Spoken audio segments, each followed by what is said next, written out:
hebatnya Indonesia. Muda, penyandang, bahkan sampai ke penyandang disabilitas, berkebutuhan khusus. Kami menghimbau semua merekrut agar mereka ikut serta dalam memilih. Apalagi pemilih pemula kami mengajari bagaimana memilih yang benar, bagaimana tata cara memilih agar surat suara itu tidak rusak.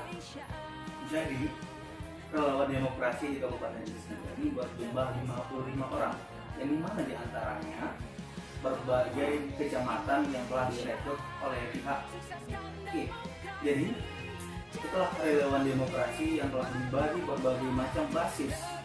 Jadi untuk itu, masing-masing basis berfungsi atau bergerak sesuai dengan basisnya yang sebagaimana telah dipaparkan. Oh, berarti dari anggota relawan ini sudah dibagi ya masing-masing. Untuk pemula sudah ada, untuk yang disabilitas sudah ada. Oh, berarti sudah ada jalurnya masing-masing ya. Tapi kalau untuk semuanya sudah mengetahui ya,